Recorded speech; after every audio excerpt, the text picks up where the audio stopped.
오늘 말씀은요, 하나님은 나의 목자시니 라는 제목으로 함께 은혜를 나누려고 합니다.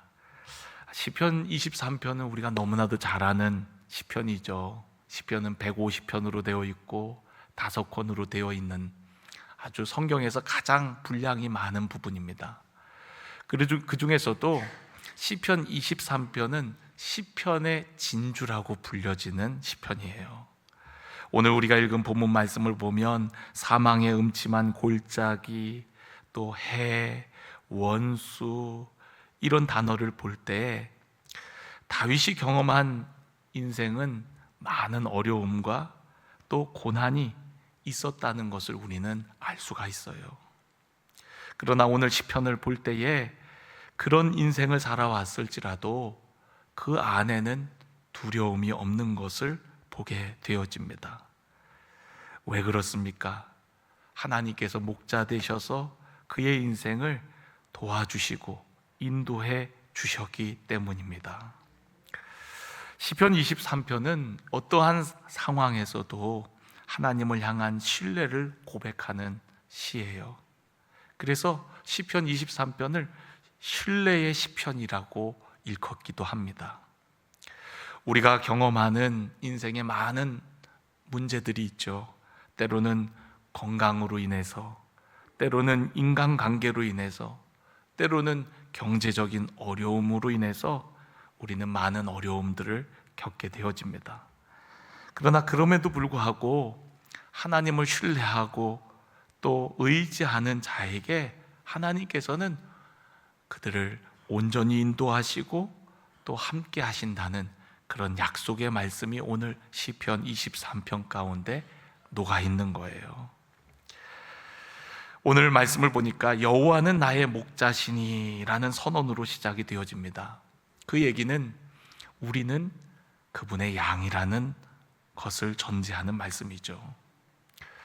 우리가 양이라고 하면 그냥 보기에는 허해서 보기 좋고 아름다운지 몰라도 사실 양이 가지고 있는 특징 대부분은 좋지 않은 특징들을 가지고 있는 것이 대부분입니다.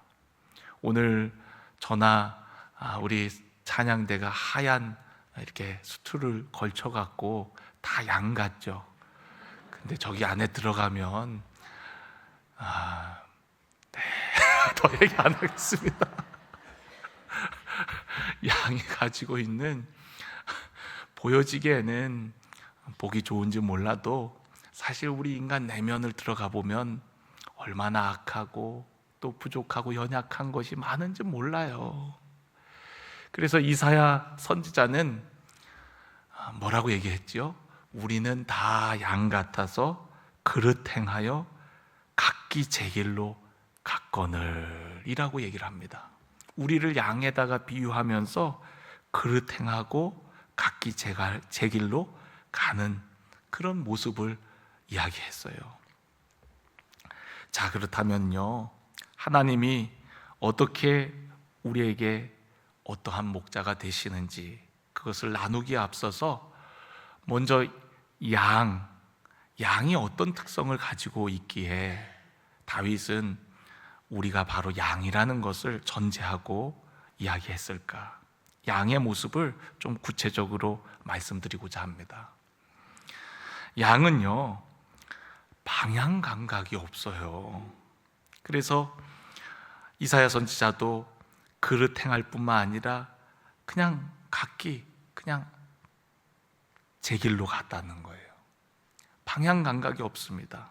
양은 다른 동물들에 비해서 방향 감각이 매우 떨어진다고 해요.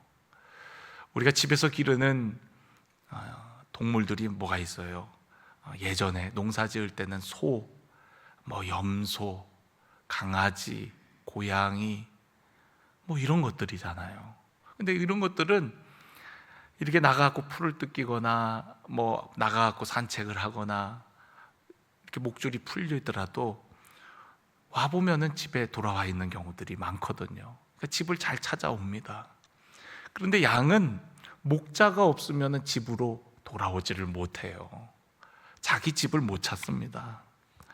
방향 감각이 없어갖고 그냥 내버려 두면 정말 엉뚱한 곳에서 헤매다가 결국에는 영영 돌아오지 못하는 경우들도 있거든요.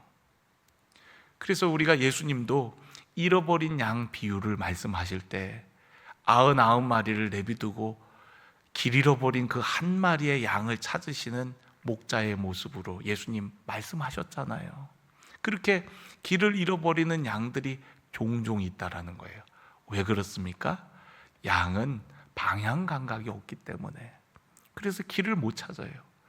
더군다나 양은요, 근시해요. 아주 시력이 너무 안 좋습니다. 그래서 요 코앞도 제대로 잘 못 보는 거예요. 앞에 웅덩이가 있으면 그 웅덩이를 피해 가야 되는데 하도 눈이 나빠갖고 앞에 웅덩이가 있는지도 모르고 잘 보지도 못하고 그냥 풀 뜯다가 그냥 웅덩이에 빠지는 일들이 너무 많다는 거예요.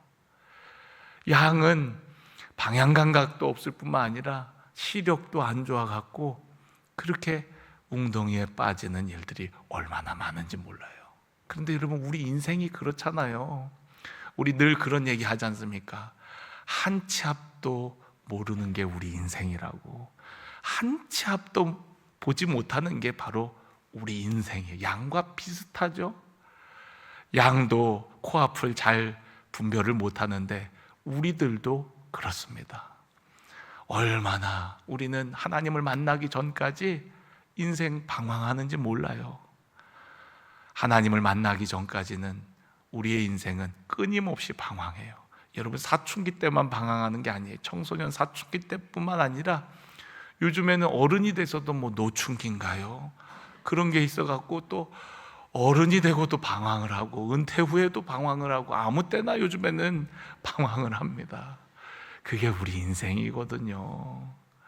여러분, 오늘 방황 가운데 있다면 오늘 꼭 주님을 나의 인생의 목자로 모시고 방황이 끝나기를 주님의 이름으로 축원합니다. 두 번째, 여러분, 양은요 너무나 연약해요. 다른 동물들은요 자신을 보호하기 위한 자구책들이 다 있거든요. 예를 들어서 뭐 날카로운 이빨이라든가 발톱이라든가 아니면 뿔이라든가 뭐 뒷발질이라든가 뭔가 공격 무기가 있단 말이에요. 그러나 양은 그런 게 없어요. 공격할 그런 무기가 없습니다. 더군다나 다른 동물들은 좀 약하면 보호색 같은 거라도 있어갖고 이렇게 숨으면 헷갈려갖고 잘 발견이 안 되는데 양은 풀 뜯고 있으면 그냥 양이 그냥 그냥 보여요. 여러분, 제가 이런 비유를 써서 너무 죄송한데 골프를 치시는 분들은 그게 뭔지 알 거예요. 골프장에 가면 골프공이 무슨 색깔이에요? 하얀색이잖아요. 그러면 풀밭에 골프공이 그 멀리 날아가도 골프공이 어때요? 딱 눈에 띄죠. 왜 흰색으로 만들어요? 잘 보이도록. 그런데 양은요, 푸른 초장에 있으면 저거 양이구나. 아주 멀리서 봐도 양은 분간이 돼갖고 표적이 된단 말이에요. 보호색도 없습니다. 또 양은요 느려 터져요. 그래갖고 누가 늑대나 여우가 오면은 도망가 봤자입니다. 도망가나 마나 그냥 붙잡히게 돼 있어요. 그래서 목자가 지켜주지 않으면 안 돼요. 그리고 양은요 겁이 많아요. 그래서 조그만한 그런 소리에도 방향 감각을 잃고 허둥대는 것이 바로 양입니다. 여러분, 우리 인생도 마찬가지죠. 너무 연약해요. 우리의 삶이 강한 것 같지만 조그만한 바이러스에도 또 조그만한 질병 앞에서도 두려워 떨 때가 얼마나 많습니까? 또 사회가 불안정하고 경제가 어렵다 그러면 우리의 마음에 염려와 두려움들이 얼마나 많이 우리를 짓누를 때가 많습니까? 그러니까 여러분, 우리 정말 연약해요. 강해 보이는 것 같아도 정말 연약합니다. 세 번째, 양은요 너무나 쉽게 더럽힘을 당합니다. 쉽게 오염이 돼요. 멀리서 보면 양이 허해갖고 깨끗해 보이지만 가까이 가보면 양이 얼마나 냄새나고 지저분한지 몰라요. 저 대관령 양떼 목장에 가면은 이 양들 먹이 주는 그런 걸 체험해 볼 수가 있습니다. 저도 아이들 때문에 오래전에 거길 가본 적이 있어요. 그런데 가까이서 양을 보니까요, 얼마나 지저분한지 몰라요. 냄새나고, 멀리서 봤을 때는 흰색 양이었지만 가까이서 보니까 진흙과 흙이 잔뜩 묻어 있고, 그리고 양 만지지 말라 그러더라고요. 왜 그런가 봤더니 양 털에 뭐 진드기나 기생충이 붙어 있을 수 있기 때문에 만지지 말고 먹이만 주라 그러더라고요. 그러니까 양이 가까이서 보면은 지저분해요. 여러분, 사람도요, 다 누구나 마찬가지죠. 우리 내면에 들여다보면 왜 악함이 없겠습니까? 왜 죄가 없습니까? 우리가 이 사회에서 일을 하다 보면 경쟁 속에 때로는 실수하고 잘못하고 누군가를 미워하고 해하고 그럴 때가 왜 없습니까? 죄를 안 짓고 싶어도 때로는 마음속으로 죄를 짓기도 하고, 또 세상 속에서 순결하게 살고 싶어도 세상 속에 살다 보면 나도 모르게 어느 순간 내 마음이 더럽혀져 있고, 그 환경 속에 나도 모르게 내 삶이 어느 순간 더럽혀져 있는 것들을 경험할 때가 있거든요. 여러분들은 오늘 괜찮으신가요? 오늘 주님의 보혈로 정결케 되어지기를 주님의 이름으로 간절히 축원합니다. 성경을 보면 의인은 없나니 하나도 없다 그랬거든요. 모든 사람이 죄를 범하였음에 하나님의 영광에 이르지 못한다 그랬거든요. 우리는 하나님께서 의롭게 여겨주셔서 의인인 거지, 사실 우리들은 다 죄로 말미암아 더러운 죄인들입니다. 그러나 그런 우리들을 씻어주시고 깨끗게 하시는 분이 우리 주님이세요. 마지막으로 여러분, 양은요 아주 고집스러워요. 양이 겉에서 보기에는 매 그러면서 착한 것 같지만 싫어 그렇게 우는 거거든요. 가만히 들어보면 양이 순종적인 동물인 것 같은데 순종적이지가 않습니다. 아프리카 선교사의 아들로 태어나서 8년 동안 목자로 살았던 필립 켈러라는 그 선교사님이 쓴 양과 목자라는 책을 보면은요, 거기에 이런 글이 있더라고요. 양은요 혼자서 먹이를 찾지 못하기에 홀로 남겨지면요, 그 자리에 풀을 뿌리까지 뜯어 먹어 땅을 황폐하게 하는 동물이래요. 그러니까 그냥 적당하게 먹고 내버려둬야 이제 며칠 있다가 또 풀이 자랄 텐데, 이 양은 어리석고 고집스러워 갖고 누가 이렇게 이끌어주지 않으면 그냥 거기서 그냥 그 풀을 아작을 내버린다는 거예요. 몽골의 사막화가 심해지는 이유가 왜 그렇다 그래요? 양들, 염소 그런 거를 이제 유목민들이 그런 것들을 많이 치다 보니까, 풀을 뜯기다 보니까 그렇게 뿌리까지 뜯어 먹으면 이제 거기가 이제 자꾸만 사막화가 되는 거예요. 우리 그 옷 중에 그 따뜻한 옷 그거 뭐죠? 양털로 만드는 거. 예? 양모 말고요. 그 뭐 있잖아요. 그 네? 한 분만 크게 얘기하세요. 잘 못 알아듣겠어요. 그 있잖아요. 그거 이렇게 부드럽고 따뜻한 거. 예? 캐시미어. 맞아. 이게 생각이 안 나네요.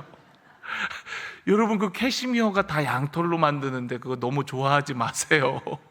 캐시미어 때문에 몽골의 사막화가 더욱 가속화된다는 얘기가 있습니다. 그래서 캐시미어 입으면 얇고 부드러운데 굉장히 보온성이 뛰어나잖아요. 그게 다 양털로 만드는 거거든요. 양을 많이 기르면 기를수록 몽골의 사막화가 더 많이 돼서 우리 봄 되면은 그 중국, 몽골 이쪽에서 불어오는 그 미세먼지가 더 많아지는 거예요. 그래서 여러분, 캐시미어 너무 좋아하지 마세요. 하나로 족하시고, 캐시미어가 많이 만들어질수록 그만큼 양을 많이 길러야 되니까. 그런데다가 여러분, 이 양은요 아주 예민하대요. 양이라는 동물이 작은 소리에도 아주 민감하고 또 더군다나 소심해요. 그런데다가 소심한 데다가 고집까지 세다고 선교사님은 얘기합니다. 양과 목자에서 아주 소심하고 고집센 동물이 양이라는 거예요. 그래서 목자의 음성을 듣고 이 길로 와야 되는데 자기 길로 간다는 거예요. 그럴 때 어떻게 해요? 지팡이나 막대기로 이렇게 툭툭 치기도 하고, 그러면서 그쪽 아니야 하면서 이렇게 바른 길로 인도를 해주는 거죠. 여러분, 지금까지 양에 대한 이야기를 들었는데요, 양은 두려움이 많고 소심하고 또 고집스럽고 어리석음을 대표하는 동물이라 할 수 있습니다. 이런 이유 때문에 아주 세심한 또 주의 깊은 그런 보살핌, 그러한 것이 끊임없이 요구가 되는 거죠. 우리가 성경을 보면은 하나님과 우리와의 관계를 여러 비유로 설명을 하는데, 그 중에 가장 많이 등장하는 표현이 바로 그분은 우리의 목자고 우리들은 양이라는 표현이에요. 성경 전체에 200번 정도 등장을 합니다. 하나님을 목자라고 하는 것, 그것은 어떻게 보면은 좀 하나님을 이렇게 낮춰 생각하는 것처럼 느껴질 수도 있을지 모르겠어요. 왜냐하면 당시 다윗이 살던 시대는 목자는 좀 천한 직업으로, 일들로 여겨졌거든요. 그런데도 불구하고 하나님을 나의 목자라고 다윗이 고백한 이유는 바로 양들을 대하는 목자의 태도와 사랑 때문일 것입니다. 하나님께서 우리를 어떻게 보호해 주시고 사랑해 주시는가, 그 모습 때문에 목자와 양으로 우리에게 비유를 하신 줄로 믿습니다. 그러면 목자는 어떤 모습 때문에 하나님을 나의 목자라고 했을까요? 첫 번째는 부족함이 없이 우리에게 공급해 주시는 목자라는 거예요. 오늘 여기 1절, 2절을 보면 여호와는 나의 목자시니 내게 부족함이 없으리로다. 그가 나를 푸른 풀밭에 누이시며 쉴 만한 물가로 인도하시는 도다 라고 말씀하고 있습니다. 하나님은 우리의 목자가 되셔서 부족함이 없도록 우리의 필요를 채워주시는 분이라는 거예요. 여기에서 사용된 히브리어 원어가 로하세르라는 단어가 쓰여졌는데요, 그것은 그냥 지금 한순간 부족함이 없는 상태가 아니라 부족함이 없는 상태가 지속되어지는 형태로 단어가 쓰여졌습니다. 그러니까 과거에도 하나님으로 부족함이 없는 삶을 살았지만 지금 역시도 부족함이 없는 현재 진행형으로, 그리고 그 진행형은 앞으로 미래에도 하나님을 나의 목자로 삼고 부족함이 없는 인생을 살 거라는 확신과 신뢰로 고백하는 말이에요. 하나님과의 관계가 참 중요합니다. 우리 인생에 많은 것을 소유한다고 해서 부족함이 없나요? 그렇지 않습니다. 이미 여러 차례 말씀을 드렸듯이 우리의 인생의 만족과 행복은 소유에 있는 것이 아니라고 말씀을 드렸어요. 관계에 있습니다. 누구와 관계를 맺느냐가 참 중요합니다. 우리가 사람과 사람과의 관계에도 늘 불평하고 원망하는 사람과 관계를 맺으면 나도 모르게 늘 불평과 원망이 나올 수밖에 없겠죠. 그러나 복의 근원 되시고 생명 되시는 하나님과 우리가 관계되어질 때 그 하나님으로부터 선하신 것을 공급받고 생명과 풍성함을 누리게 되어지는 줄로 믿습니다. 그래서 다윗은 하나님이 나의 목자라는 거예요. 하나님과의 친밀한 관계 속에 누리는 풍성함, 만족함, 공급하심을 고백하고 있는 것입니다.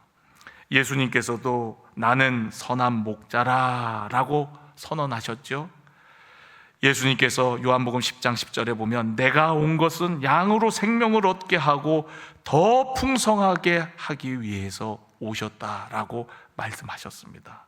그 예수님을 만날 때 우리 안에 진정한 부요함과 만족함이 생기게 되어지는 거예요. 지난주 말씀 가운데에도 요한복음 4장 말씀을 통해서 여러분들에게 예를 들어드렸죠. 사마리아 여인이 만족과 행복을 위해서 많은 사람들을 만났지만 오히려 그 사람들을 통해서 마음의 상처와 아픔만이 가득했어요. 그러나 여러분, 메시아 되시는 예수님, 목자 되시는 주님을 만나고 나서는 그의 인생의 모든 결핍이 사라지고 목마름이 사라지고 많은 사람들에게 달려가서 내가 만난 예수님을 증거하는 삶이 되어진 것을 보게 되어집니다. 물을 길러 왔는데 목마름 가운데 우물에 왔지만 우물물을 기르러 왔던 그 여인이 물동이를 다 내팽겨 쳐놓고 내가 만난 주님, 생수 되신 주님, 진정한 만족과 부유함 되시는 그 주님을 여러 사람들에게 증거하는 인생으로 바뀌어진 것을 보게 되어집니다. 그것은 우리의 인생의 만족은 주님과의 관계 속에 하나님을 나의 목자로 모신 자가 누리는 은혜라는 사실을 우리는 알게 되어집니다. 여러분, 오늘 여러분의 인생에 어떤 결핍이 있습니까? 건강에 대한 문제가 있습니까? 또 경제적인 문제가 있습니까? 여러분의 삶에 어떤 어려움과 결핍이 있습니까? 여러분, 주님으로 만족하고 주님과 깊은 관계를 돌아보는 우리 사랑하는 성도 여러분들이 되어지기를 주의 이름으로 간절히 축원합니다. 목사인 저도 왜 어려움이 없겠습니까? 살다 보면 어려움과 또 근심이 찾아왔을 때 그때 이 시편 23편을 되뇌이는 거예요. 때로는 기도가 잘 안 될 때가 있어요. 너무 답답하고 힘들어갖고 기도가 안 될 때가 있거든요. 그때 이 시편을 10번이고 20번이고 30번이고 되뇌이는 겁니다. 여호와는 나의 목자시니 내게 부족함이 없으리로다. 여호와는 나의 목자시니 내게 부족함이 없으리로다. 여호와는 나의 목자시니 내게 부족함이 없으리로다. 끊임없이 그거를 되뇌이다 보면요, 어느 순간 하나님이 나의 목자시지. 그래, 맞아. 하나님이 나를 인도하시지. 그래. 그러면서 제 마음에 들었던 근심과 염려, 그리고 두려움과 보여지는 상황들, 그 모든 것들을 다 이길 수 있는 힘을 얻게 되어집니다. 여러분들도 해보세요. 정말입니다. 여호와는 나의 목자시니. 오늘 여러분의 인생의 결핍 가운데, 고난 가운데 있는 분들은 오늘 이 시편 23편을 10번이고 20번이고 기도하면서 되뇌이면 여러분 안에 있던 결핍이 사라지고 두려움이 떠나가고 하나님이 주시는 위로와 평강이 가득하게 되어질 줄로 믿습니다. 예수님께서 산상수훈 가운데 말씀하셨죠. 저 들풀을 보라. 저 꽃 하나만, 들꽃 하나만, 하나 또 솔로몬의 영광이 저 들꽃만 못하였다. 공중의 새를 보라. 누가 먹이 주는 사람이 없는데도 불구하고 다 먹이지 않냐. 하물며 너희 일까보냐. 여러분, 오늘 저와 여러분을 하나님께서 지키시고 보호하실 뿐만 아니라 정말 우리의 삶의 모든 필요를 아시고 공급해 주시는 분인 줄로 믿습니다.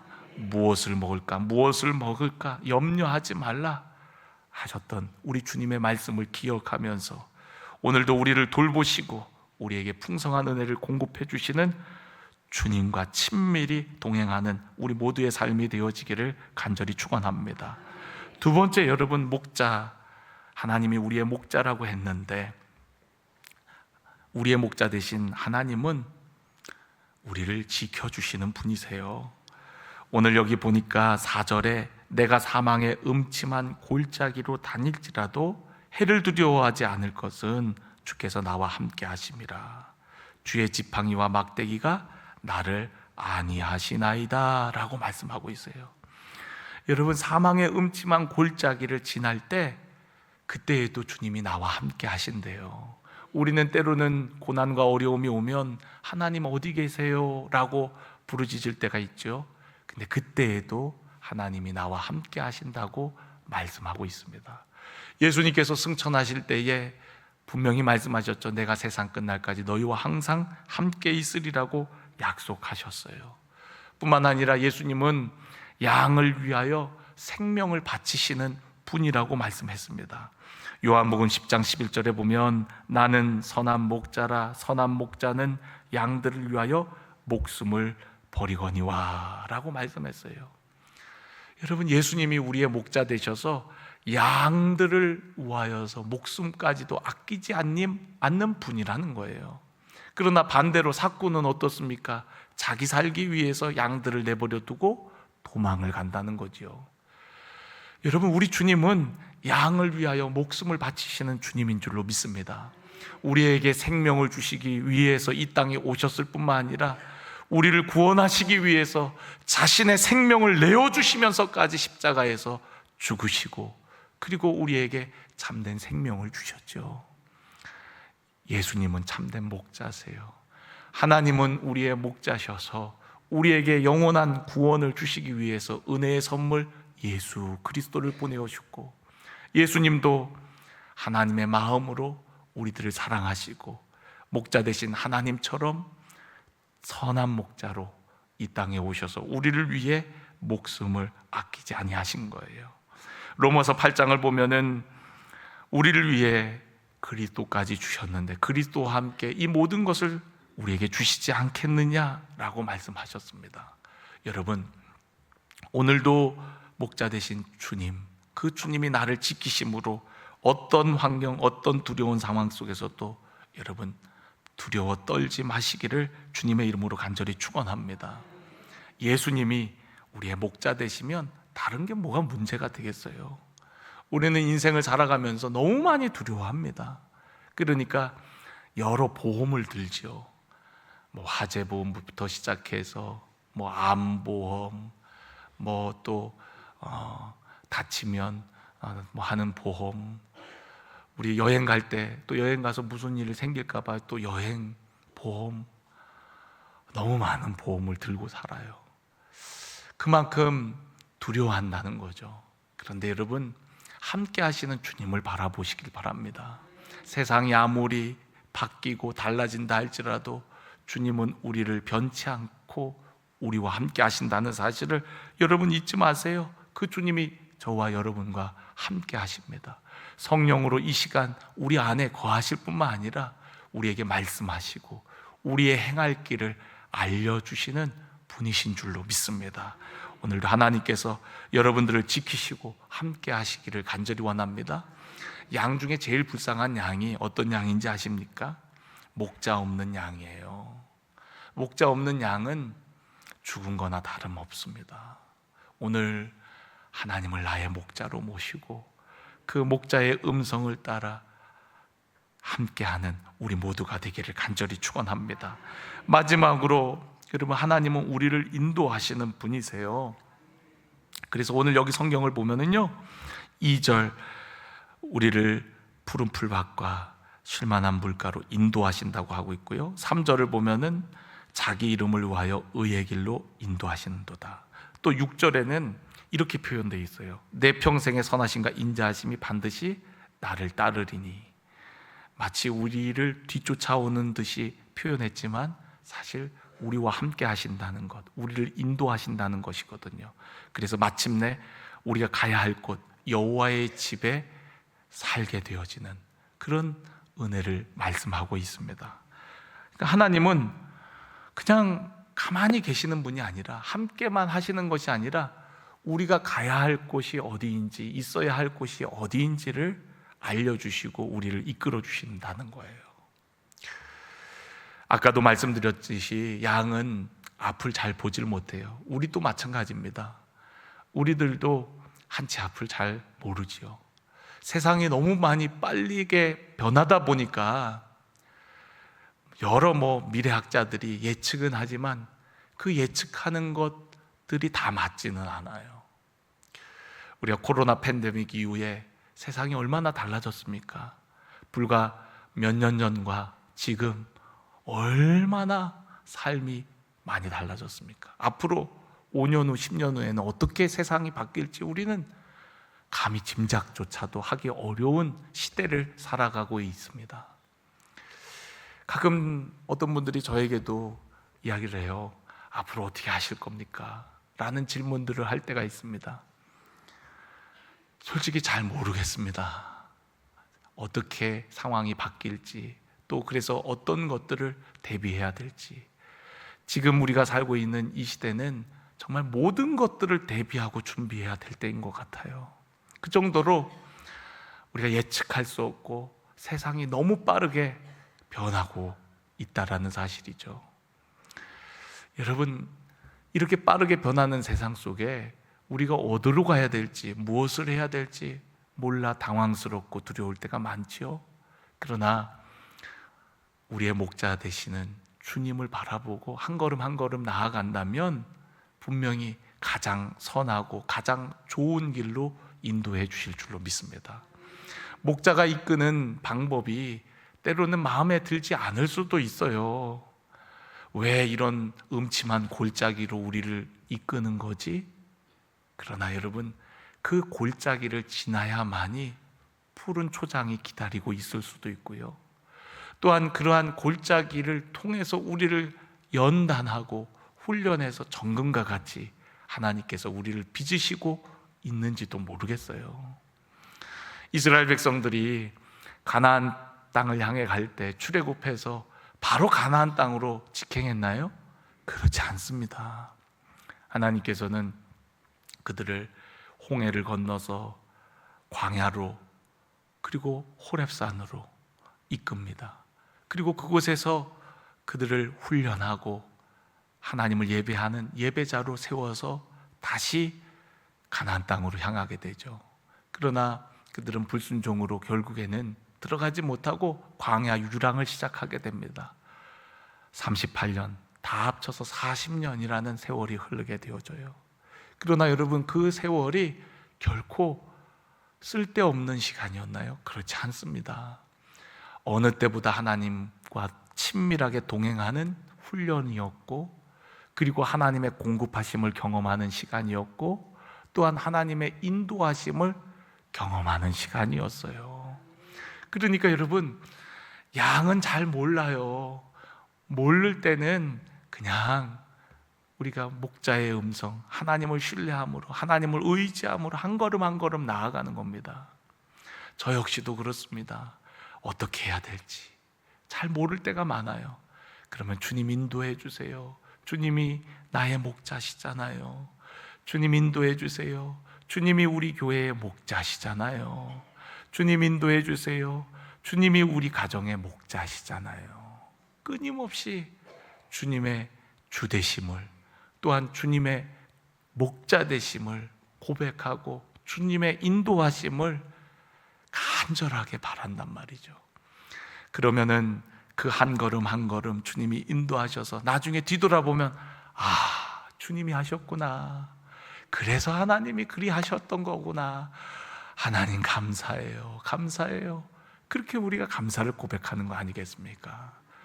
여러분, 오늘 여러분의 인생 어떻게 해야 될지, 뭘 해야 될지, 어느 방향으로 가야 될지 모를 때 주님 인도해 주세요. 주님 나의 목자시니 우리를 가장 선한 길로, 가장 좋은 곳으로, 푸른 풀밭과 쉴만한 물가로, 영원하신 하나님 집으로 우리를 온전히 인도해 주세요.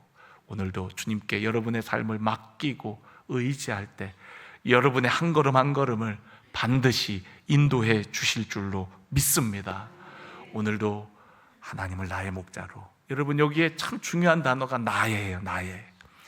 하나님은 우리의 목자가 아니라 누구의 목자요? 나의 목자. 나의 목자여야 됩니다. 목사님의 목자도 아니고요, 우리 교회의 목자이기도 하시지만 그거보다 더 중요한 거는 나의 목자가 되는 거예요. 하나님과 나와의 개인적인 관계, 친밀한 관계, 일대일적 관계, 그것이 얼마나 중요한지 몰라요. 하나님은 나의 목자시니, 나의 목자라는 사실을 여러분 기억하면서 오늘 여러분 한 사람 한 사람들이 정말 하나님의 인도하심을 받는, 하나님의 보호하심을 경험하는, 하나님의 공급하심을 누리는 우리 성도 여러분들이 꼭 되시기를 주님의 이름으로 간절히 축원합니다.